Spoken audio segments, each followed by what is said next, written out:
Hello everyone, welcome back to our channel. আজকে আমি explain করব 2024-এ রিলিজ হওয়া south Korean movie my name is Loh Kiwan. তো চলুন কথা না বাড়িয়ে এক্সপ্লেনেশন শুরু করা যাক। মুভির শুরুতেই দেখি কিওয়ান ভেজা কাপড় দিয়ে রাস্তায় মেখে থাকা রক্ত পরিষ্কার করছিল। পরের দৃশ্যে কিওয়ান সহ আরও কয়েকজনকে বিমানের মধ্যে দেখি। ওরা সবাই চায়না থেকে বেলজিয়াম যাচ্ছিল। যার সাহায্যে ওরা যেতে পারছে সে এসে সবার উদ্দেশ্যে বলে ইমিগ্রেশনের সময় তাদের কিছু জিজ্ঞেস করলে যেন তারা বলে আই ডোন্ট স্পিক ফ্রেঞ্চ। এটা বলার কারণ হচ্ছে যাতে ইমিগ্রেশনের সময় কোনো প্রশ্নের সম্মুখীন হয়ে তাদের কোনো বিপদে পড়তে না হয়। এরপর লোকটি বলে ইমিগ্রেশন শেষে সে কিওয়ানদের সাথে ওয়াশরুমে দেখা করবে। এরপর ইমিগ্রেশনের সময় কিওয়ান কিছু বলার আগেই তাকে ছেড়ে দেওয়া হয়। তারপর সবাই কথা মতো বিমানের ওই লোকটির সাথে ওয়াশরুমে যেয়ে নিজেদের পোশাক পাল্টে নেয়। তারপর কিওয়ান লোকটিকে একটি অ্যাড্রেস লেখা কাগজ দিয়ে বলে তাকে ওই জায়গায় পৌঁছে দিতে। অ্যাড্রেস মোতাবেক কিওয়ানকে লোকটি পৌঁছে দেয়। তারপর কিওয়ানকে একটি কার্ড দিয়ে বলে যদি সে ফেরত যেতে চায় তাহলে যেন তার সাথে যোগাযোগ করে। অ্যাড্রেসটি ছিল একটি রিফিউজি ক্যাম্পের। সেই সময় চায়না ও বেলজিয়ামের মধ্যে কোনো একটি সমস্যার কারণে বেলজিয়াম চাইনিজদের নাগরিকত্ব রিফিউজি কার্ড দেওয়া বন্ধ রেখেছিল। কিওয়ান ছিল কোরিয়ান চাইনিজ। সে রিফিউজি কার্ডের আবেদন করতে ক্যাম্পে গিয়েছিল। ভেতরে ঢোকার পর তাকে একটি ফর্ম ফিল আপ করতে দেওয়া হয় আর কিছু পেপারস লাগবে যেটা ফ্রেঞ্চ ভাষায় বলে, কিন্তু কিওয়ান ফ্রেঞ্চ ভাষা না জানায় কিছুই বুঝতে পারছিল না। এরপর সেখানে কিম নামের একজন মহিলা আসেন কিওয়ানকে ফ্রেঞ্চ ট্রান্সলেট করে কোরিয়ানে বোঝানোর জন্য। তারপর একজন অফিসার কিওয়ানের ব্যাপারে জিজ্ঞেস করে। কিওয়ান জানায় যে সে দক্ষিণ কোরিয়ান, কিন্তু আর্থিক অবস্থা খারাপ থাকায় 2017 সালে সে তার মায়ের সাথে চায়না চলে আসে। এরপর কিওয়ানকে জিজ্ঞেস করা হয় সে বেলজিয়াম আসার টাকা কোথায় পেয়েছে। এই কথা শুনে কিওয়ানের কিছুদিন আগের কথা মনে পড়ে। সেদিন ছিল কিওয়ানের জন্মদিন। কিওয়ানের মা একটি রেস্তোরাঁয় কাজ করে। সেদিনও সে কাজে যাওয়ার জন্য রেডি হচ্ছিল আর কিওয়ান খাবার খাচ্ছিল। কিওয়ান তার মাকে বলে সেদিন যদি সে চুপচাপ ওই ছেলেটার মার খাওয়া দেখত, প্রতিবাদ না করত, তাহলে তার এখন এভাবে লুকিয়ে থাকা লাগতো না আর তার মারও এত কষ্ট করে কাজ করা লাগতো না। কিওয়ানের মা বলে তুমি ঠিকই করেছ, একজন অসহায় ছেলেকে বাঁচিয়েছ। সেদিন তুমি না গেলে ছেলেটি মারা যেত। এটা বলে শেষবারের মতো আরেকবার জন্মদিনের শুভেচ্ছা জানিয়ে কিওয়ানের মা কাজে চলে যায়। এরপর অফিসারের কথায় কিওয়ানের ধ্যান ভাঙে। আসার সময় কিম কিওয়ানকে কয়েক মাস পর আবার আসতে বলে। এরপর কিওয়ান ঠান্ডার মধ্যে বাইরেই রাস্তা ধরে হাঁটছিল। হাঁটতে হাঁটতে কিওয়ান একটি হোটেলের পোস্টার দেখে। তারপর রাতটা কাটানোর জন্য সেই হোটেলে ওঠে, কিন্তু তার সাথে আরেকজন রুমমেটও থাকবে। সেই রুমমেট একজন মেয়ে নিয়ে এসেছিল আর কিওয়ানদের মেরে রুম থেকে বের করে দিয়েছিল। রুমের মধ্যে কিওয়ানের কিছু টাকা সহ ব্যাগ থাকে, তাই সে দরজার সামনে ওয়েট করে। কিছুক্ষণ পর দরজা খুললে কিওয়ান যে তার ব্যাগ নিয়ে বের হয়ে আবার রাস্তায় চলে আসে। এরপর হাঁটতে হাঁটতে কিওয়ান একটি পাবলিক টয়লেটের সামনে আসে। যেহেতু অনেক বেশি ঠান্ডা ছিল তাই বাইরে থাকা একেবারেই সম্ভব নয়। কিওয়ান টয়লেটের ভেতর যায় রাতটা সেখানে কাটানোর জন্য। কিওয়ান মাথায় টুপি পরে নেয় আর মাফলার দিয়ে কান ও গলা ভালোভাবে ঢেকে নেয়। টয়লেট টিস্যু দিয়ে পা ঢাকার চেষ্টা করে। তারপর সেখানেই শুয়ে ঘুমিয়ে যায়। দিনের বেলা কিওয়ান খাওয়ার জন্য ডাস্টবিন থেকে ফেলে দেওয়া খাবার খেত, কিন্তু ওইসব বাসি পচা খাবার খেয়ে তার শরীর খারাপ হয়ে যায় আর বমি করে। এরপর একদিন রাতে কিওয়ান একটি দোকানে খেয়াল করে দেখে একজন বৃদ্ধ লোক কিছু কাচের বোতলের বিনিময়ে দোকান থেকে টাকা নিচ্ছে। এটা দেখে পরবর্তীতে কিওয়ানও কয়েকটা বোতল কুড়িয়ে নিয়ে সেই দোকানে যায় আর তাকে দোকান থেকে কিছু পয়সা দেওয়া হয়। ওই সামান্য পয়সা দিয়ে কিওয়ান খাবার কিনে খায়। এরপর এভাবে কিওয়ান বোতল কুড়িয়ে বিক্রি করে নিজের খাবার খরচ চালাতো। একদিন রাতে কিওয়ান যে ওয়াশরুমে থাকতো সেখানে এসে দেখে ওয়াশরুমটি সাময়িক বন্ধ করে দেওয়া হয়েছে। ফলে কিওয়ান আবার থাকার জায়গা হারায় আর ঠান্ডার মধ্যে অজানার উদ্দেশ্যে হাঁটে। এক জায়গায় আগুন জ্বলতে দেখে তাড়াতাড়ি আগুনের কাছে চলে যায় একটু উষ্ণতা পাওয়ার জন্য, কিন্তু কিছু ছেলে এসে কিওয়ানকে মারধর করে কিওয়ানের একটি জুতা পানিতে ফেলে দিয়ে চলে যায়। কিওয়ান জুতা ওঠানোর জন্য পানিতে হাত বাড়ায়, কিন্তু দুর্ভাগ্যবশত সে ওই ঠান্ডা পানিতে পড়ে যায়। এরপর ঠান্ডার ভেতর কোনো মতে একটি লন্ড্রি শপে ঢোকে। সেখানে ঢুকে এক কোনায় বসে শীতে কাঁপতে থাকে। তখন কিওয়ানের আবার সেদিনের কথা মনে পড়ে। কিওয়ানের মাকে পুলিশ জিজ্ঞেস করছিল কিওয়ানের ব্যাপারে। কিওয়ানের মা ওকে পুলিশের থেকে বাঁচাতে পুলিশকে বলে কিওয়ান নামে তার কোনো ছেলে নেই। কিওয়ানের মার সহকর্মীও এসে পুলিশকে সেই কথা বলে সাহায্য করে, কিন্তু তখন কিওয়ান চলে আসে তার মাকে নেওয়ার জন্য। দরজা খুলতেই পুলিশ কিওয়ানকে দেখে ফেলে। কিওয়ানের মা সাথে সাথে কিওয়ানকে নিয়ে পালাতে থাকে আর পুলিশও তাদের পিছু নেয়। দৌড়াতে দৌড়াতে একসময় তারা রাস্তায় চলে আসে আর কিওয়ানের মার অ্যাক্সিডেন্ট হয়। কিওয়ান পিছে তাকিয়ে দেখে তার মা গাড়ির নিচে চাপা পড়ে আছে। কিওয়ান দৌড়ে মায়ের কাছে যায়। ততক্ষণে কিওয়ানের মায়ের সহকর্মীও সেখানে চলে আসে। কিওয়ানের মা কিওয়ানকে বলে তার তখন একাই বাঁচতে হবে আর বলে কিওয়ানকে এখান থেকে পালিয়ে যেতে আরেকটি রিফিউজি খুঁজে বের করতে যেখানে সে নিজের নতুন জীবন শুরু করতে পারে। কিওয়ান তার মাকে এভাবে ফেলে যেতে চাইছিল না, কিন্তু পুলিশও সেখানে চলে আসছিল। ধরা পড়লে কিওয়ানের সারা জীবন জেলে থাকতে হবে। তাই কোনো উপায় না পেয়ে কিওয়ান তার মাকে সেখানে রেখে পালিয়ে চলে আসে। এরপর দেখি কিওয়ান সেই লন্ড্রিতে ঘুমিয়ে পড়েছে। একটি মেয়ে কিওয়ানের কাছে থাকা টাকাসহ মানিব্যাগ নিয়ে চলে যায়। কিওয়ান ঘুম থেকে উঠে তার মানিব্যাগ খুঁজে না পেয়ে পুলিশের সাহায্য নেয়। পুলিশ মেয়েটিকে নিয়ে আসে থানায়। মেয়েটির নাম মারি। কিওয়ানও সেখানেই ছিল। মারি তার বাবাকে কল করে অনেক রুডলি কথা বলে।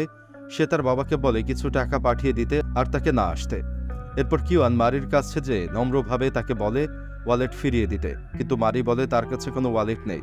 তখন কিওয়ান বলে ওয়ালেটটি তার মায়ের দেওয়া, আর ওয়ালেটের ভেতর যে টাকা ছিল সেগুলো কিওয়ানের মায়ের লাশ বিক্রি করে পাওয়া। কিওয়ানের মা মারা যাওয়ার আগে তার ওই সহকর্মীকে বলে সে মারা যাবার পর যেন তার লাশ বিক্রি করে সেই টাকা কিওয়ানকে দিয়ে তাকে অন্য কোথাও পাঠিয়ে দেয়। তারপর সে বেলজিয়াম চলে আসে। এসব শুনে মারি কিওয়ানকে তার ওয়ালেট ফিরিয়ে দিতে রাজি হয়, কিন্তু কিওয়ানকে পুলিশের কাছে বলতে হবে যে শুধু $30 নিয়েছে। তাহলে পুলিশ মারিকে ছেড়ে দিবে, না হলে আটকে দেবে। কারণ মারি এর আগেও অনেক চুরি করেছে, যার ফলে আগের রেকর্ডও পুলিশের কাছে আছে। কিওয়ান তখন বলে সে মিথ্যা কথা বলতে পারবে না, আর মারিকে বলে তোমার জেলেই থাকা উচিত। এটা বলে চলে যাচ্ছিল, তখন মারি বলে ওয়ালেটটি এখন আর তার কাছে নেই।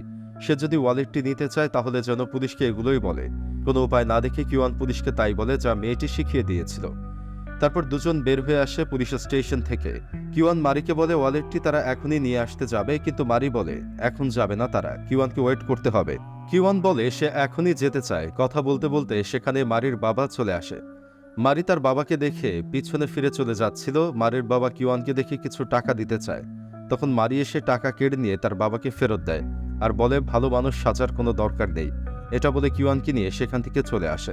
তারপর দুজন একটি বিল্ডিংয়ের সামনে আসে। মারি কিওয়ানকে নিচে দাঁড়াতে বলে উপরে যায়। মারি যে রুমে যায় সেখানে ওয়েল নামের একজন লোক তার সঙ্গীদের নিয়ে একটি লোকের মাথার উপর আপেল রেখে টার্গেট প্র্যাকটিস করছিল। মারি ওয়েলকে বলে যে ওয়ালেটটি দিয়েছিল তা সে ফেরত নিতে এসেছে। মারি ওয়ালেটটি নিয়ে চলে আসবে এমন সময় ওয়েলের একটি লোক মারিকে মেরে ফ্লোরে ফেলে দেয়। ওয়েল তখন মারিকে বলে বাকিতে অনেক ড্রাগস সে দিয়েছে মারিকে, যার ফলে ওয়েল এখন মারির কাছে অনেক টাকা পাবে। আর এভাবে চুরি করে সে এত টাকা শোধ করতে পারবে না, তাই নেক্সট শুটের কম্পিটিশনে মারি পার্টিসিপেট করলেই ওয়ালেটটি ফেরত পাবে। মারি একজন অনেক দক্ষ টার্গেট শুটার, আর ওয়েল মারিকে বিভিন্ন শুটের কম্পিটিশনে জোর করে পার্টিসিপেট করায়। মারি ওয়েলকে বলে সে সব ছেড়ে দিয়েছে, কিন্তু ওয়েল বলে কম্পিটিশনে না আসলে সে ওয়ালেট পাবে না। অগত্যা মারিকে ফিরে আসতে হয়। মারি এসে কিওয়ানকে বলে পরের সপ্তাহে সে ওয়ালেটটি ফেরত দেবে, ততদিন তাকে ওয়েট করতে হবে। কিন্তু কিওয়ান এসব না শুনে ওয়েলের কাছে চলে আসে ওয়ালেট নিতে। টেবিলের উপর ওয়ালেট দেখে কিওয়ান সেটা নিতে চায়। তখন ওয়েলের লোকজন কিওয়ানকে মারতে থাকে। ততক্ষণে মারি সেখানে চলে আসে। কিওয়ানকে বলে এখান থেকে এখন না গেলে ওরা তোমাকে মেরে ফেলবে। এরপর কিওয়ানকে নিয়ে চলে আসে তার বাসায়। মারি জানায় তার মাও মারা গেছে। কিওয়ানকে জিজ্ঞেস করে সে কি করছে এখন। কিওয়ান বলে কোনো রকম বেঁচে থাকার মতো একটি কাজ করছে, কাজ দেওয়ার মতো কেউ নেই। মারি তখন কাগজে একটি অ্যাড্রেস লিখে কিওয়ানকে দিয়ে বলে সেখানে যেতে। ওখানের বস একজন কোরিয়ান, যে বলবে লি উন পাঠিয়েছেন আর তোমাকে একটি কাজ দিতে বলেছেন। নাম শুনে কিওয়ান বুঝতে পারে লোকটি মারির বাবা। কিওয়ান বলে তার জামা কাপড় ভালো না, এই পোশাকে মারির বাবার সামনে গেলে সে বিরক্ত হতে পারে।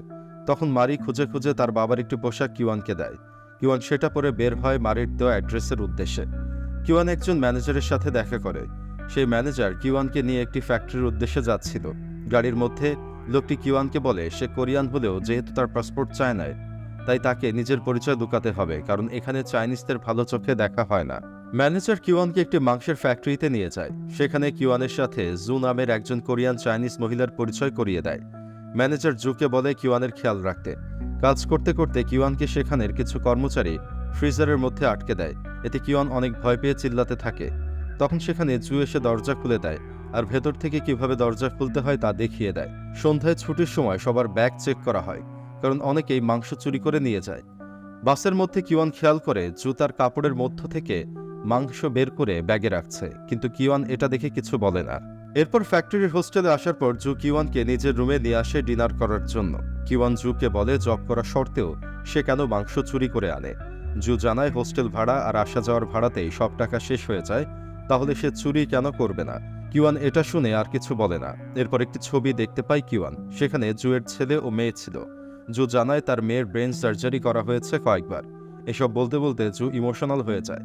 ডিনার শেষ করে কিওয়ান নিজের রুমে এসে ঘুমিয়ে পড়ে। এরপর মারিকে দেখি শুটিংয়ের কম্পিটিশনে, কিন্তু শুটিংয়ে মনোযোগ দিতে পারছিল না, কারণ মারির মায়ের কথা মনে পড়ছিল অনেক। মারির মায়ের একটি কঠিন অসুখ ছিল, যা থেকে বেঁচে ফেরা সম্ভব নয়। মৃত্যুর কিছুদিন পর মারি তার মায়ের ডেথ সার্টিফিকেট হাতে পায়। সেখানে মৃত্যুর কারণ লেখা ছিল হেস্টেন ডেথ, অর্থাৎ রোগী চাইলেই নিজ থেকে মৃত্যু গ্রহণ করতে পারে।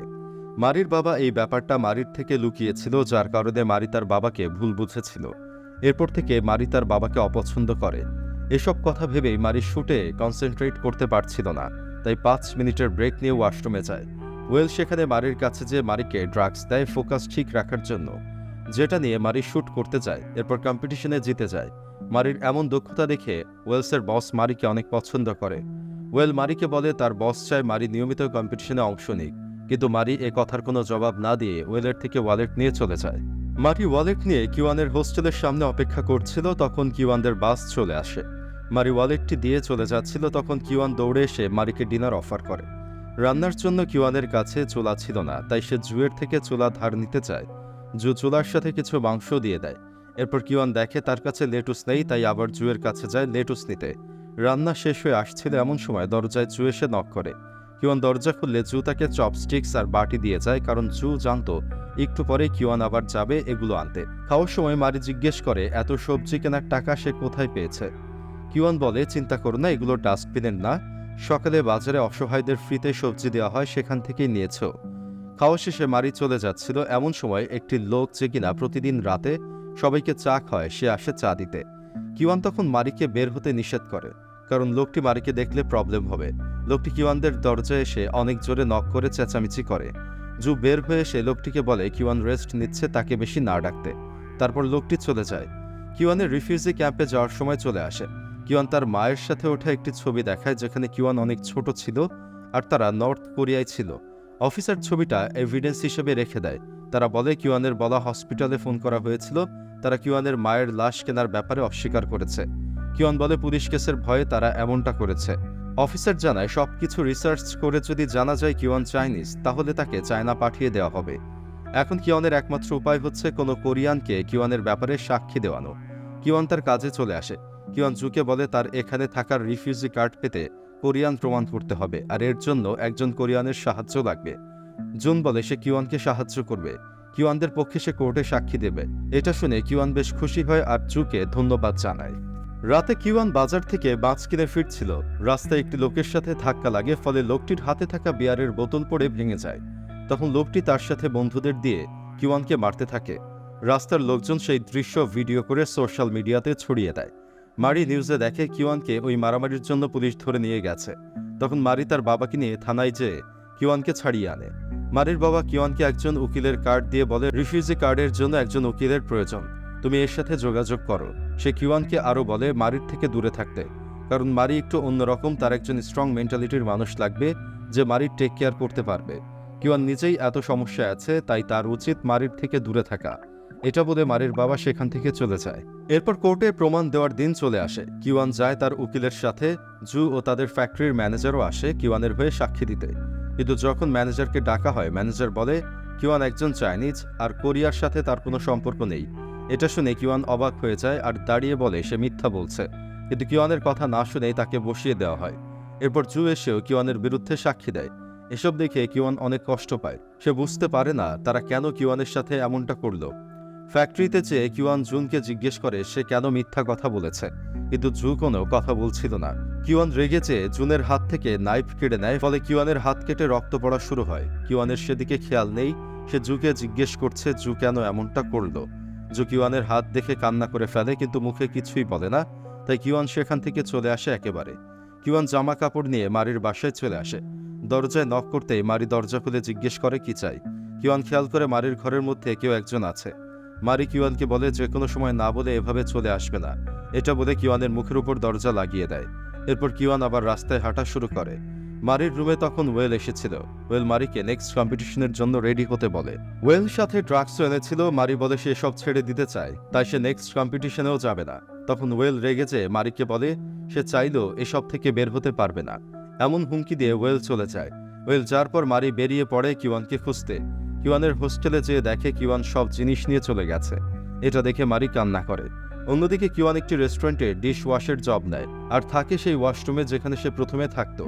মারি বাধ্য হয়ে কম্পিটিশনে অংশ নেয়, কিন্তু এবার সে ইচ্ছা করেই হেরে যায়। তারপর চলে আসতে যায়, কিন্তু ওয়েল মারিকে আটকাও হুমকি দেয়, কিন্তু মারি এসব পাত্তা না দিয়ে চলে যায়। এরপর একদিন জু কিওয়ানের রেস্টুরেন্টে এসে কিওয়ানের সাথে কথা বলতে চায়, কিন্তু কিওয়ান জুয়ের সাথে কথা বলতে রাজি হচ্ছিল না। জু জোর করে কিওয়ানকে থামায় ও বলে ট্রায়ালের আগে ফ্যাক্টরিতে একজন লোক এসেছিল। লোকটি ম্যানেজারকে বলেছে যদি তাদের ডকুমেন্টস নকল হয় তাহলে সে ফ্যাক্টরি বন্ধ করে দেবে, আর সেজন্য ম্যানেজার মিথ্যা সাক্ষী দেয় আর তাকেও ভিসার কথা বলে ভয় দেখানো হয়। এছাড়া তার মেয়ের অপারেশনের জন্য টাকা দরকার ছিল, তাই সেও রাজি হয় লোকটির কথায়, কিন্তু লোকটি জুকে ধোঁকা দেয়। আর এখন ভিসার মেয়াদ শেষ হওয়ার জন্য জুকে চায়না ফেরত যেতে হবে। যেহেতু চলে যেতে হবে তাই সে কিওয়ানের সাথে শেষবারের মতো দেখা করতেও ক্ষমা চাইতে এসেছে। কিওয়ানের এসব কথা বিশ্বাস হয় না। সে জুকে রাগ দেখিয়ে চলে আসে ভেতরে, কিন্তু ভেতর থেকে দেখে জুকে পুলিশের গাড়িতে করে নিয়ে যাওয়া হচ্ছে। এটা দেখে কিওয়ান বুঝতে পারে জু সত্যি কথাই বলেছে। এরপর কিওয়ান তার উকিলের সাথে দেখা করে। উকিল বলে ডিফেক্টার্স অর্গানাইজেশন থেকে কোঅপারেশন রিকোয়েস্ট এসেছে, তারা কোর্টে কিওয়ানের হয়ে সাক্ষী দিতে রাজি। কিওয়ান টেবিলের ওপর খেয়াল করে একটি ইনভাইটেশন কার্ড, সেটা ছিল মারিয়ের মায়ের মৃত্যুবার্ষিকীর। কিওয়ান ইনভাইটেশনের তারিখ অনুযায়ী মারির বাবার বাড়ি যায়। মারির বাবা কিওয়ানকে দেখে জিজ্ঞেস করে সে এখানে কি করছে। কিওয়ান বলে সে জানে আজকে কি আর সে শুধু কাজে সাহায্য করতে এসেছে। একটু পরেই মারির বাবা সবার উদ্দেশ্যে কথা বলা শুরু করে। তখন সেখানে মারি আসে ড্রাঙ্ক অবস্থায়। মারি এসে তার বাবার উপর রাগ দেখানো শুরু করে, সব জিনিস ভাঙচুর করতে থাকে। এক পর্যায়ে মারি হাতে একটি কাচের ভাঙা টুকরো নিয়ে নিজেকে আঘাত করতে যায়। তখন কিওয়ান এসে মারিকে আটকায়। কিওয়ানকে দেখে মারি সেখান থেকে চলে আসে। এরপর কিওয়ান মারির বাসায় যায়। দরজা ভেতর থেকে বন্ধ ছিল আর কিওয়ান নক করলেও দরজা খুলছিল না, তাই কিওয়ান ভয় পেয়ে যায় আর দরজা ভেঙে ভেতরে ঢোকে। ভেতরে যেয়ে দেখে পুরো ঘর ধোঁয়ায় অন্ধকার হয়ে গেছে। কিওয়ান চুলার কাছে যেয়ে পুড়ে যাওয়া পাত্রটা সরিয়ে ফেলে। তারপর দেখে মারি তার ফ্রেন্ডের সাহায্যে ড্রাগস নিচ্ছে। কিওয়ান যে মারির ফ্রেন্ডকে তাড়িয়ে দেয়, তারপর মারিকে নিষেধ করে এসব করতে, কিন্তু মারি কিওয়ানের কথা শোনে না। কিওয়ান রাগ করে মারির থেকে অনেকগুলো ড্রাগস নিয়ে নিজে সেগুলো খেয়ে নেয়। অতিরিক্ত ড্রাগসের এফেক্টে কিওয়ান মাটিতে পড়ে যায় আর ওর অবস্থা অনেক খারাপ হয়ে যায়। মারি পাশের রুমের ফ্রেন্ডের থেকে অ্যান্টিডট এনে কিওয়ানকে দেয়। আর অনেকক্ষণ পর কিওয়ানের জ্ঞান ফেরে। মারি কিওয়ানকে রাগ করে এমনটা করার জন্য। কিওয়ান বলে মারি যদি আবার এসব ড্রাগস নেয় তাহলে সেও নেবে আর নিজেকে শেষ করে দেবে। তারপর মারি কিওয়ানকে কথা দেয় সে আর কখনো ড্রাগস নেবে না। এরপর দুজন একসাথে থাকা শুরু করে। এভাবে ভালোই কাটছিল ওদের দিন। একদিন জুয়ের চিঠি আসে কিওয়ানের কাছে, যেটা সে চায়না ফিরে যেয়ে পাঠিয়েছে। চিঠিটা খুলে দেখে একটি নিউজ আর্টিকেল, সেখানে কিওয়ানের মায়ের অ্যাক্সিডেন্টের ব্যাপারে লেখা। কিওয়ানের ব্যাপারেও লেখা ছিল কিওয়ান একজন কোরিয়ান, এটাও আর্টিকেলে লেখা ছিল। আর্টিকেল যদি কিওয়ানের কাছে আসে তাহলে তার ভালো লাগবে। কিওয়ান চিঠিটা পড়ে মনে মনে খুশি হয়। এরপর আর্টিকেলটা নিয়ে কিওয়ান মারি ও তাদের উকিলের কোর্টে যায়। সেখানে কিওয়ানের হয়ে সাক্ষী দেওয়ার জন্য লোকগুলো চলে এসেছিল। কিওয়ান তাদের সাথে কথা বলছে, এমন সময় মারিকে ওয়েল কল করে। ওয়েল কিওয়ানকে মারার হুমকি দিয়ে মারিকে তার গাড়িতে উঠতে বলে। মারি কোনো উপায় না পেয়ে কিওয়ানকে মিথ্যে বলে ওয়েলের লোকদের সাথে চলে যায়। কোর্টে সকল প্রমাণ পেশ করা হচ্ছিল কিওয়ান একজন কোরিয়ান, এটাও প্রমাণ হচ্ছিল আস্তে আস্তে। হঠাৎ কিওয়ানের মারির কথা মনে পড়ে। মারির ওভাবে চলে যাওয়া মোটেও স্বাভাবিক না, এটা সে বুঝতে পারে। তখন সবকিছু ওভাবেই রেখে কিওয়ান মারির উদ্দেশ্যে বের হয়ে আসে। অন্যদিকে ওয়েলকে তার বস বলে ওয়েল শুধু শুধু মারির ট্যালেন্ট ওয়েস্ট করছে, মারির উচিত ওয়েলের সাথে কাজ না করা। এটা শুনে ওয়েলের রাগ হয়ে যায় আর বস ও বসের লোকদের গুলি করে মেরে ফেলে। এরপর মারিকে বলে সে মারিকে নিয়ে এই দেশ ছেড়ে অন্য দেশে চলে যাবে, তারপর সবকিছু নতুন করে শুরু করবে। তখন সেখানে কিওয়ান চলে আসে। এসে ওয়েলের সাথে মারামারি শুরু করে, কিন্তু ওয়েল কিওয়ান আর মারি দুজনকেই মেরে আহত করে ফেলে। একসময় ওয়েল চাকু নিয়ে কিওয়ানকে মারতে যাবে, তখন মারি পিস্তল দিয়ে ওয়েলের হাতে গুলি করে আটকে দেয়। একবারে মেরে ফেলার জন্য গুলি চালাবে, তখন কিওয়ান এসে মারিকে আটকায় আর মারিকে নিয়ে সেখান থেকে পালিয়ে আসে। বাসায় এসে কিওয়ান মারিকে বেলজিয়াম থেকে অন্য দেশে চলে যেতে বলে, না হলে ওয়েল ওকে ছাড়বে না। মারি কিওয়ানকে ছেড়ে যেতে চায় না। তখন কিওয়ান মারিকে বুঝিয়ে বলে আদালতে রায় না হওয়া পর্যন্ত সে এদেশ থেকে কোথাও যেতে পারবে না। এরপর মারির বাবার কাছে খবর দিয়ে মারির টিকিটের ব্যবস্থা করা হয় আর সেদিনই মারিকে পাঠিয়ে দেওয়া হয় অন্য দেশে। দেখতে দেখতে 1 বছর কেটে যায়। কিওয়ান মারির বাবার কাছে একটি শেষ চিঠি পাঠায়। সে চিঠিতে জানায় যে সে যা চেয়েছিল বেলজিয়ামে সে সব পেয়েছে আর এখন সে মারির কাছে ফেরত যাবে। সবাইকে বিদায় জানিয়ে কিওয়ান বেলজিয়াম ছাড়ে। সেখানে যায় যেখানে মারি আছে। গন্তব্যে পৌঁছে কিওয়ান মারিকে দেখে। মারি কিওয়ানকে দেখে ইমোশনাল হয়ে যায় আর একে অপরকে জড়িয়ে ধরে। সেখান থেকে তাদের নতুন জীবন শুরু হয় আর এখানেই মুভিটির সমাপ্তি ঘটে। আজকের গল্পটি কেমন লাগলো কমেন্ট করে জানাবেন ও ভিডিওটি ভালো লাগলে লাইক ও শেয়ার করবেন। এমনই আরও অসাধারণ মুভির এক্সপ্লেনেশন শুনতে চ্যানেলটিকে সাবস্ক্রাইব করুন।